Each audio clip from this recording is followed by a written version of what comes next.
ভালোবেসে সায়েন্স নিয়েছিলাম, পিসিবি।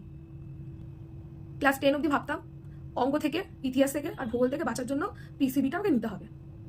ওকে নিলাম, অঙ্ক করতে হবে না, মানে অত অঙ্ক করতে হবে না।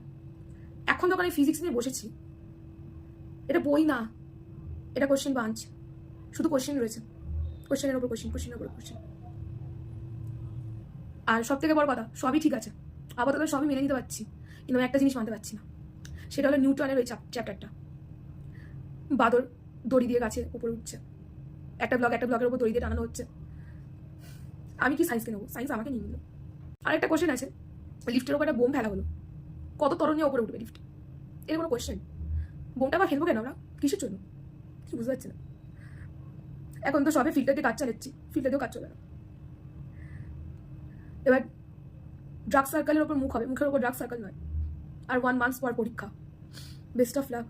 যখন কেমিস্ট্রি ক্লাস থেকে বেরাই, অ্যাজ আ সায়েন্স স্টুডেন্ট বলছি, রাস্তায় চোখের সামনে পুরো ভেসে উঠছে কেমিক্যাল বন্ডিংগুলো, আর আমার মাথা হয়ে যাচ্ছে, খিচুড়ি পেকে যাচ্ছে। রোড ক্রসিং করছি, চোখের সামনে আমার হ্যালওয়েট করছি, আমি ভেসে উঠছে, আমি মনে পাগল হয়ে যাচ্ছে আস্তে আস্তে।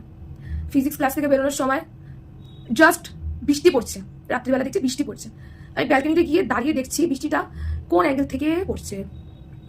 তারপরে সিরিয়াসলি ব্যালকনিতে দাঁড়িয়ে দাঁড়িয়ে আমি এইগুলো বর্ণনা করছি যে বৃষ্টিটা এই অ্যাঙ্গেলে পড়ছে, এটা এই সমীকরণ, এই আমার দিকে হাঁ করে কাকু কাকিমারা তাকিয়ে রয়েছে, ভাবছি এটা পাগল হয়েই গেছে। আগে তো অল্প অল্প পাগল, এখন পুরো পাগল হয়ে গেছে। Yes, I am science student.